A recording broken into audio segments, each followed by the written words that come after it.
Here I am in my cute little tropical Bali outfit. Obviously got this in Bali. There is some great designers here.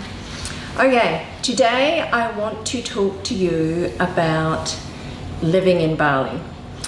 The pros and cons. This is not going to be your normal pros and cons of living in Bali. And I'll need to refer to my notes there.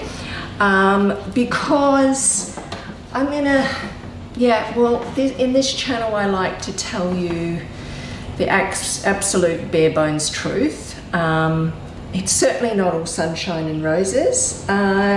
It's great. I think Bali's great for a holiday, and it's great to come even for a month to do your eat, pray, love thing. It's great.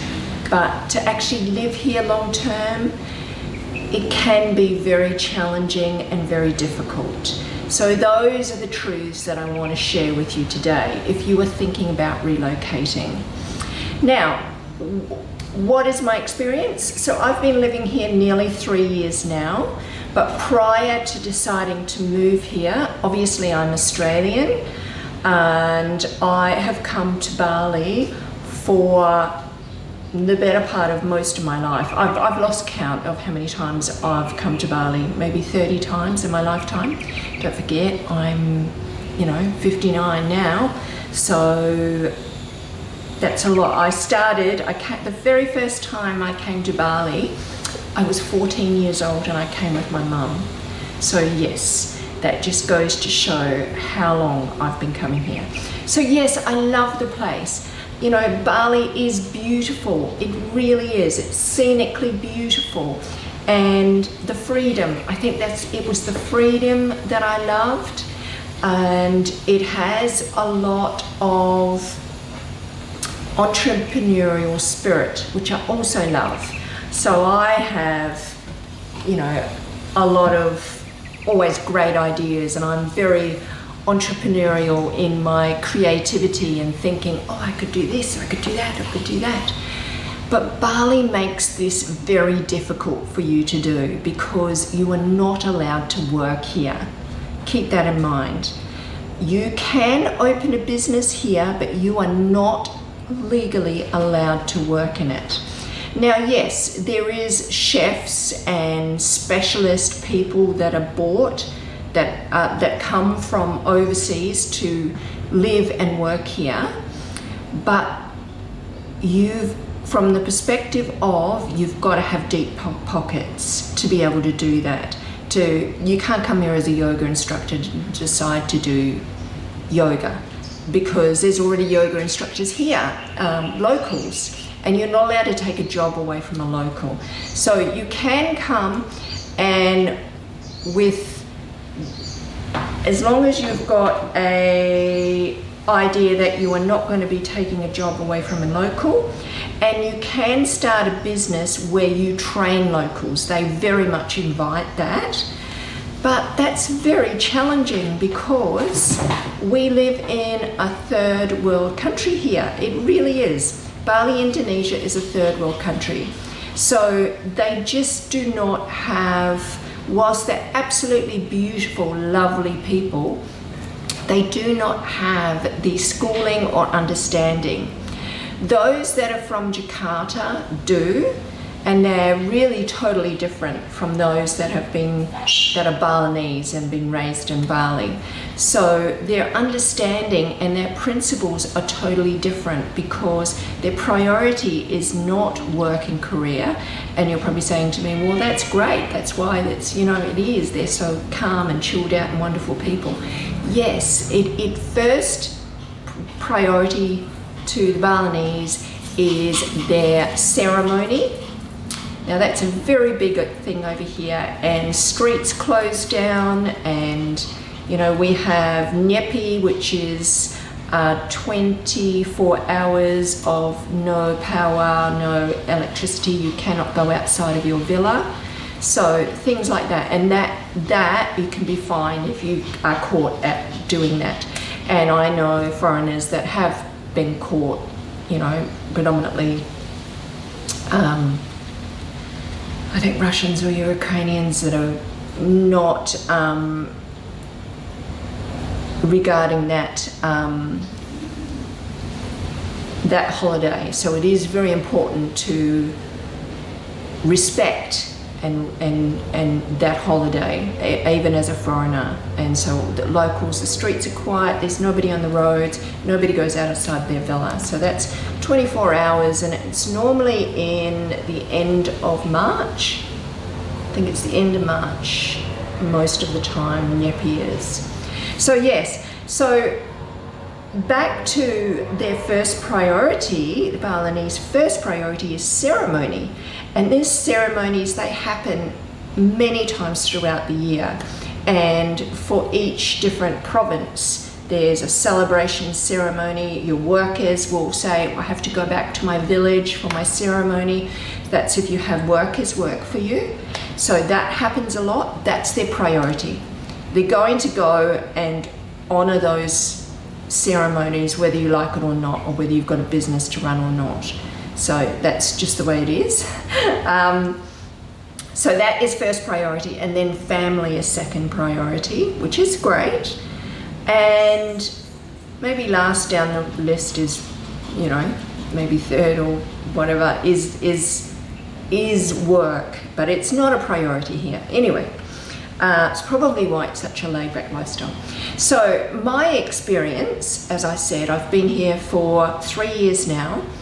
This experience was this last 3 years, my first experience with living in Bali for a long period of time.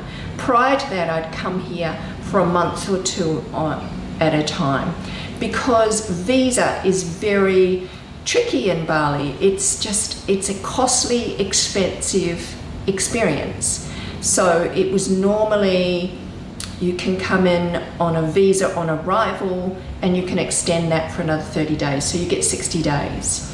The next thing up from that would be a D212 or a B12, I believe it is. They change all the time, so don't count me on this, because the government is constantly changing them, and there's this government, constant new rules all the time. Things are always changing. It's just the way that it is. It's the same with the tax system. It's just the way that it is.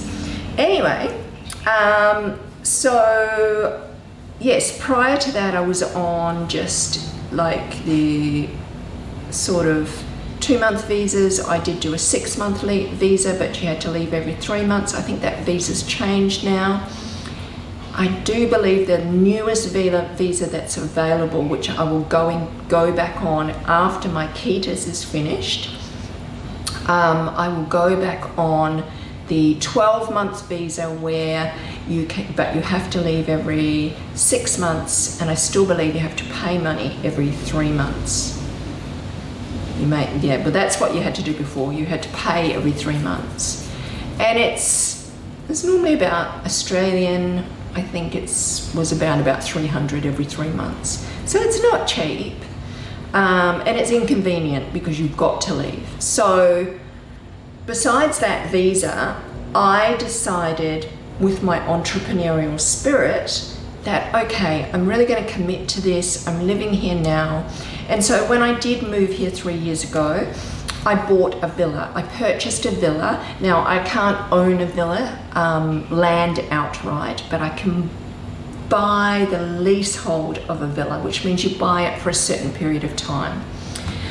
And most people, you can buy them for, it's normally yearly, but you'll get a better deal if you get longer. Now, I bought a villa, a renovator, hence this one we're sitting in right now. And I stuck in these bifold doors and renovated the garden, and I did a lot, but that was a couple of years ago now.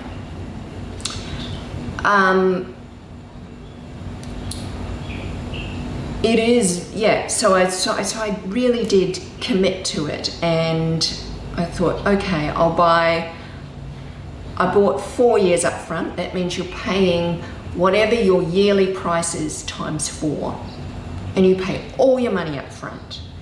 So whilst it can seem cheap to do that, you still have to have spare 100,000 or something like that to pay all this money up front. I had bought a renovator, so I needed to renovate. I did renovate this villa, and I've had so many issues with it being a renovator. I don't recommend anybody doing what I've done because I have not had a good experience doing it. It's very hard to renovate here in Bali, in the respect that it's not hard to renovate. You can get workers that'll come and do it, but will they? There's no quality of standards. It's not like renovating back home in Australia, and I've renovated back home in Australia as a single female, right? It has its challenges on its own. It's always so much better if you've got a partner, a male that's, for some reason, tradespeople take more seriously than females. But anyway, that's another story for another day. Same thing here. Basically, you'll get many locals that say, yes, yes, yes, can do that. And they, basically, you just have a big $ written on your forehead, basically. And they're just out for making money. That's the whole scenario here. That is the whole Bali thing, you know. There's very little quality control or standards control or recourse for anything if it goes wrong. So that's why I don't recommend it. And it did go wrong, and my builder ripped me off, and then I had to get more builders to come in and fix the things that he didn't fix. So ultimately, in the end, it did end up costing money, and ultimately now I'm living in it, but I'm still not happy. Predominantly because this villa is falling apart, and I experienced the same thing when I did a leasehold for my retail shop, which was a spa studio. The same thing happened. I renovated that, I renovated the leaky roof, and the water just moved and leaked somewhere else. And it was a problem of, I got told in the end, 3 builders later checking the leaky roof out, and then all the new paintwork all ruined and wet and moisture and mold, all that. It's just Bali, it's what it is. The rainy season is really harsh here in this climate. So I got told by the builder, there's no point repairing it, the whole roof needs replacing. So that went out, that idea. I had to just continue working in that environment and hoping that it didn't rain. And then ultimately I've closed that business down now because it's really hard to promote something and really believe in it if you're constantly battling issues and problems. And so far to date, the Sculpt Wellness business is closed, that's gone, but I'm living in the villa that I've paid up forward 4 years, so I've still got more than a year to go here. But I'm not investing any more money to repair and fix leaky things that just cannot be repaired. For the next rainy season, we'll find more water and more leaks. Do you follow what I mean? So yes, basically the whole building needs to be knocked down and built purposely anew. So that is my situation and experience with owning and building secondhand properties. Now, on the other hand, if you've got more money than I did to invest here, and I moved here to invest here because I sold myself out of Australia. I had a 2-bedroom apartment in Broadbeach in Queensland on the Gold Coast, and once I sold that property, I could not at the time find another property. This was just after COVID, and real estate was going huge, it was going crazy, and there was such a shortage of all properties, rental properties and living properties, to try even get somewhere to live. So I thought, okay, the timing is perfect. It's time for me to come and live in Bali. So hence one of the main reasons I thought, okay, I'm coming here and I'm going to invest here, which is exactly what I did. I invested here by getting a villa, also getting a business, also getting the proper license and ketas so I could stay longer. A ketas is when you get a ketas when you start a business here, but you've got to pay for that ketas. You've got to start a foreign investment company to run so there's a couple of thousand there, and then to be the director of your company and train staff and direct, because that's what really ultimately you're allowed to do. And to have the visa to do that is your ketas, that's another 2,000. So about 4,000 just to do a business and get your ketas so you can stay long term, so you don't have to leave every 2 months or every 6 months or continually be paying out money. I mean, ultimately, it's catch-22, isn't it? I think, yeah. Honestly, now that I've done it, I honestly think that it's easier to have less headache here and just leave and renew the visa and come back, because it's less headache. So the headache I experienced here was not only with the building, and I'm sure you can pay higher prices and you can get more modern buildings with that are more freshly built, that don't have these issues, but you're going to be paying higher prices. Same with villas, you're going to be paying high prices. In that, my girlfriend has built 1, 2, 3, she's on her 5th building of villas here in Bali. Now, wonderful, I'm going to interview her at some stage for you. Now, she's had really good experience, and she sold property in Australia and had thousands to come and invest here, whereas I only had a smaller amount to invest, so I couldn't buy and build outright. And as well as I wanted something to live in straight away, I thought that this was the right way to go. Anyway, in hindsight, it wasn't.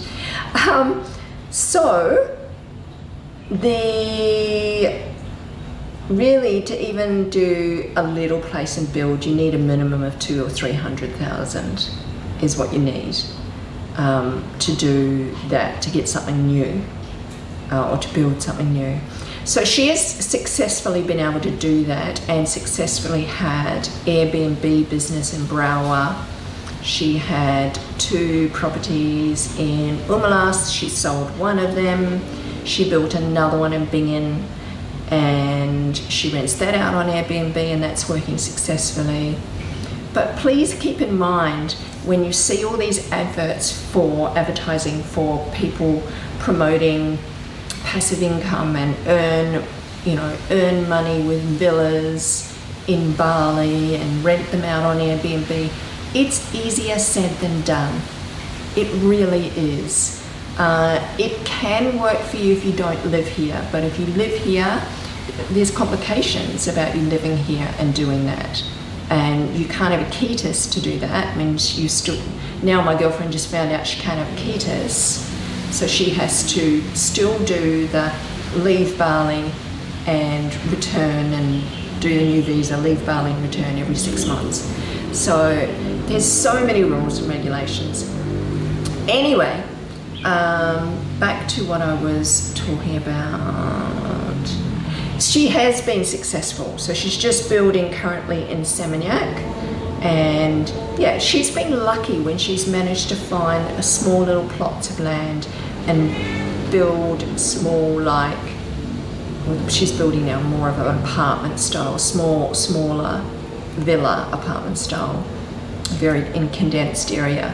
But at the same time, this is something that one of the cons of living in Bali, whilst it can be beautiful and beautiful lifestyle experience with beautiful scenery and views and everything, There is no regulations and legislation about what your neighbour can do right next to you.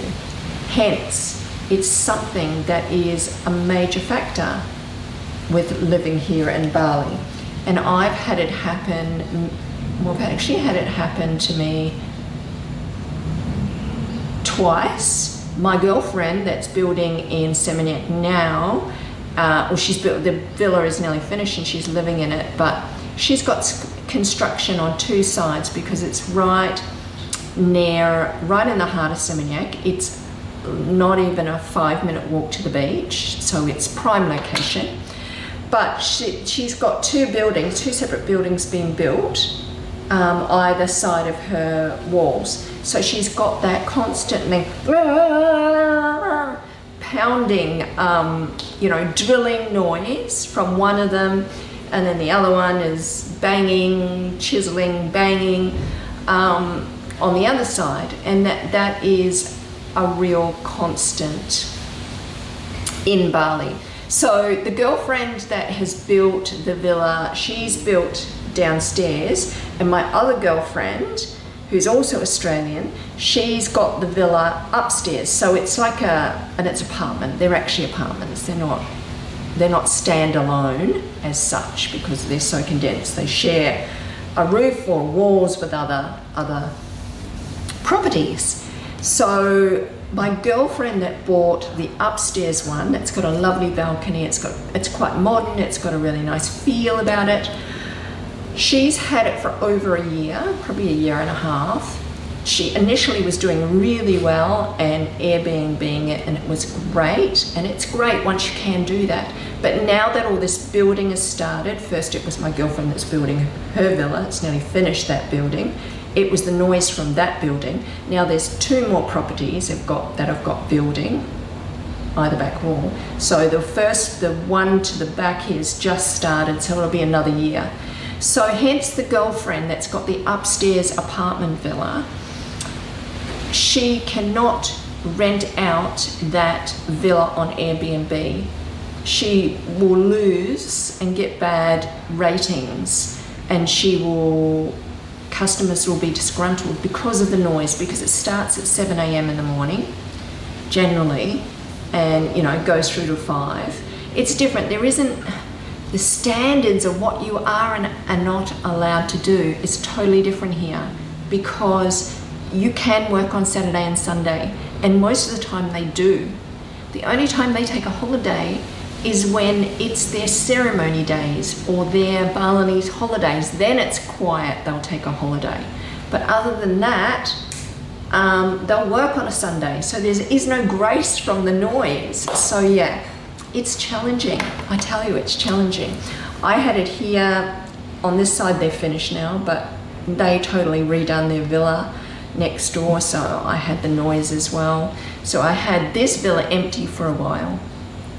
When I experienced it in my other villa that I was living a year ago, last year, there were so many villas being built around it. There was so much dust that was coming over the walls that I got an eye infection, and all the dust was landing on top of my pool. You could see it. It was just a haze of dust. I was breathing that in, and I got such red, sore eyes from the dust and the sanding of the stone and everything they were doing. There's just no standards here. And that's what makes it incredibly challenging. And you just don't know, because when they're selling you something, they will say, oh yeah, no building around here. Check for roosters. That's another thing you need to check for. I had that at my other villa. Roosters, cock-a-doodle-doo, at 5 a.m. in the morning, every morning. Sometimes it would go off at 3. I had that for a long time. I wore earplugs when I lived in that villa for quite a period of time. I had to, because I was a light sleeper. Anyway, there is no standards or quality of standards where you can control what your neighbours do. As far as the roosters, you can bribe them. I know that that's a thing. it's a common communication thing. A part of expat communities here is crowing roosters. You can either just get used to them, but it's troubling when they're right on your back fence, or you can bribe, because bribes work here a lot. You know, if you've got enough money, you can get anything here, yeah, until you don't, and they introduce another problem for you. Yes, be careful of that. Anyway, so that's my experience with owning, long leaseholding property here in Bali. So I don't recommend it unless you're just doing a property for 1 year, and that's not so bad.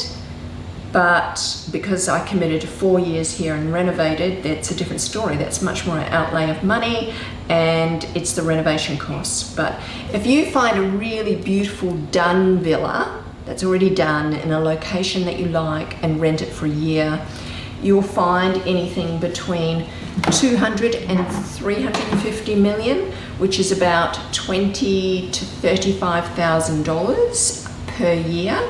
So ultimately it's not cheap. It's not cheap.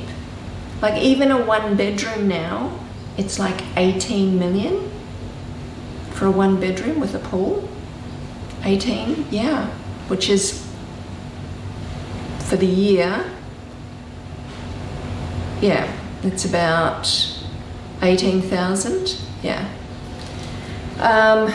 Depending where it is, it could be 18, 20,000. So definitely 2 bedroom or 3 bedroom, you're going to be much higher prices. So Balinese prices are starting to equate to the West, right?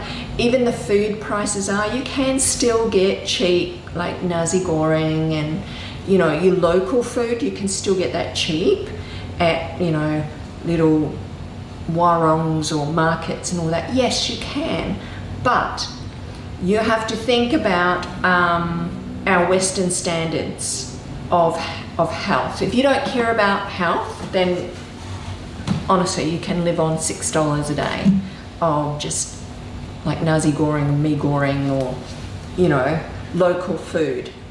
Under $10 a day, right? Local food.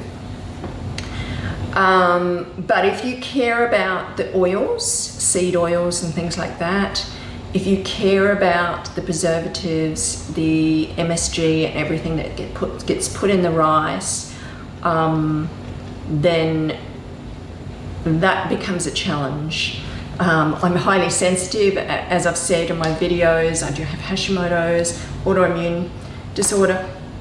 So I have prone to histamine issues, so I have to be quite careful. Occasionally I might try these things, but I try to stay completely away from them. So yes, you can live cheaply here, but if you want healthier food, like the poke bowls, or, you know, really nice, you know, the bowls and fruits and freshly squeezed juices and all that kind of thing, you are going to pay for them. And so, you know, some places a freshly squeezed juice is going to be, in a cheaper place, $6, $7, so like that is going to be the price just for your juice alone. I'm talking in Australian dollars for everybody, by the way, so it's cheaper if you're in the US, yes. So, and that's why I do have some American friends that live here, because it's way cheaper for them. Or some friends from the UK that live here, it's way cheaper for them. So yes, but for us Aussies now, this used to be our fun backyard and prices used to be really reasonable. But honestly, they've really crept up. So, I mean, it is still cheaper than Australia for me. Like I can go out to dinner for like $25, $30 just for me, which is cheaper than Australia for me to go out to dinner. So yes, but that's what I can expect to pay. So I don't know, compare that. I don't know. There's other things like your electricity is a bit cheaper, your petrol is cheaper. It is a cheaper for some services, but like I said, there's no quality of standards, and a trader will come in and they'll say they've fixed it and they haven't. Whatever, you'll check it and it seems like it's working, and then they'll go away, and then a few hours later it'll break again. So they didn't fix it properly. Now, I've had this happen continuously for me. So maintenance is a big issue here. Everything breaks down so easily. So I'm constantly in maintenance mode trying to get things repaired. At the moment, it's a plumbing issue. The other day, it was the power again. Again, as I said, this is an old villa, so the power box is really old and it needs to be completely replaced by PLN, which is the power supply company. An electrician won't touch it. So I'm going to wait up to 10 days for that to be fixed and repaired. So yes, it's just there's constantly things that are breaking here. I've lost count, and you lose time. So my recommendation is, come and do a monthly or a thing on your lease where you're buying for a year up front, but you have it in your lease. It includes everything being taken care of by the owner, because and there's different leases you can get. In my situation, because I bought a renovator and I renovated the garden, put these doors in and closed this living room because I don't like mosquitoes.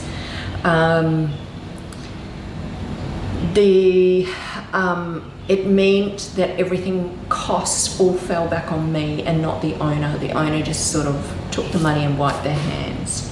So that, yes. But if you can get a lease for a year, even 6 monthly, but it will pay even more 6 monthly than you will yearly. It'll be a bit cheaper yearly, but they are 30 to 35, 40, 300 to 350 million, which is $35,000 to $40,000 for a year. That's what you can expect to pay. When all the services are provided for you, you're not the one that doesn't have to worry about, like I am. You can get that. That's less of a headache, and I would recommend that because things are constantly changing, breaking here constantly. I just, I cannot stress enough. Yeah, it's a given. I'm part of the expat community, and we're in a group, we're in a WhatsApp group, we're in a Facebook group. We meet every week for dinner, and we're always looking for services. Something's always broken. It's living in a third world country. Nothing seems to last very long or done very well. Perhaps, I don't know. So I want to, I've thought of things that I was meant to mention. Anyway, I'm going to come back.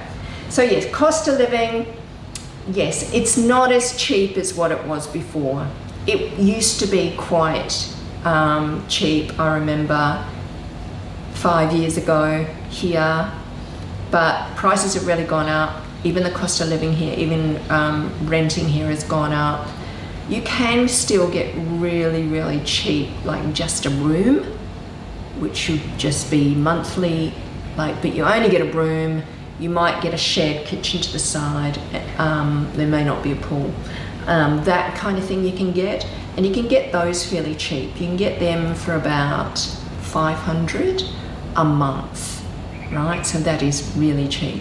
So you can get that, but for me, I really wanted to feel settled. I wanted all my stuff around me. I work from home, so it is different. Yeah. So yeah, whilst it is affordable, and things like having massages is really cheap. Same with some beauty treatments and some cleaning, like having a cleaner to come in and clean for you. Yes, it's reasonable. And your gardener, which my garden's overgrown and my gardener comes tomorrow. Yeah, that's very reasonably priced compared to what we would pay, you know, in the West. So that is a blessing. It is beautiful, Bali, you know. The lifestyle is very relaxed. You've got tropical weather all year round, but the weather can be problematic. It's beautiful right now because we are in June and it's started to cool down, so it's not hot. I don't actually need my air conditioner on at night, but every other time. So what we'll have beautiful season now, June, July, August. And then it'll come out of it in September and it will go into the rainy season. So 3 months where you don't have to use the air conditioner at night, which is, you know, you may have to put it to cool the room down, but you don't need to run it all night, which is wonderful. But the rest of the time you've got to run it all night, it's so hot. Yes. With this tropical weather, does bring humidity, does bring so much rain, and with the rain brings mold, and it's everywhere. It gets in your clothes, it gets in buildings. It's just part of living in the tropics. I lived in Australia in Cairns and still had the same situation because it's humidity, heat, and moisture in the rainy season brings mold. It's very hard to avoid here, very hard to, even in the newer homes, they still get mold. Okay, so be aware of that, especially if it's a health issue, and I'm, you know, constantly trying to detox and improve my health from that situation, because I know I live in such close proximity to it all, but it's just part of living here. Oh, and the smoke, the fires. So it's a lot of the locals that live in they live in shacks. So they're sort of open air shacks. So they're sort of everywhere. But you can't avoid, there's areas that, you know, unless it's highly built up close to the beach, maybe not. But where I am here, there's definitely some of those at the end of my street. There's those kind of shacks. Anyway, what they love to do is burn their rubbish, because rubbish is a really big thing here in Bali.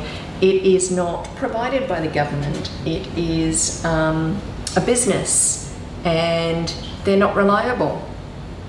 And you've got to contact them and get them, pay them to come and pick up your rubbish, but they're not reliable, and some of the locals can't afford to do that. So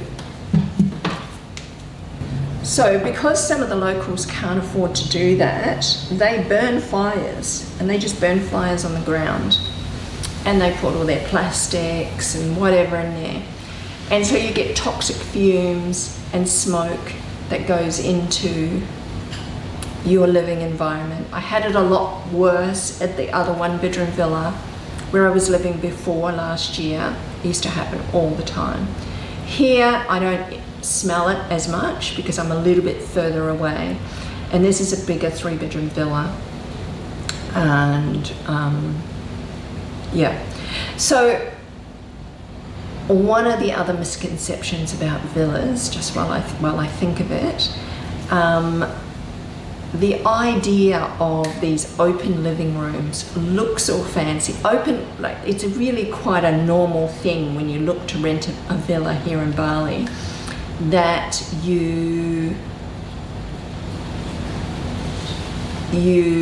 they have enclosed bedrooms which have their own bathrooms and wardrobes, which are lovely, and that's the way they're built, and they're normally built with open living room, so the kitchen and the living is open, right? Some of these villas can have open bathroom as well, so just the bedroom is locked and closed. right? And you open another door and there's a bathroom and it's got exposure to outside because it looks pretty and there's pebbles and all that, and it does look picturesquely pretty. And even with the living room, with the all open air and the breeze flowing, I've got a girlfriend that's lived here for 25 years, and that's what her villa is like. She's got open bathrooms and open living area with 2 living areas, kitchen and her pool, and it does look beautiful. It's tropical, it's beautiful, she does get the breeze, but she also gets the mosquitoes. Mosquitoes love me. They love me. So I actually don't even like to visit her at times because I get eaten alive by mosquitoes. My alternative is to spray myself in chemicals. So like mosquitoes guard on your skin, which I don't like to do, being a natural girl. But I have to do that sometimes. So I built in my living room and I put an air conditioner in the living room, and so that's why, hence the bifold doors here. So yeah, I don't think they're great. A lot of people, they look picturesque, but a lot of people don't like them. For practicality, they're totally impractical.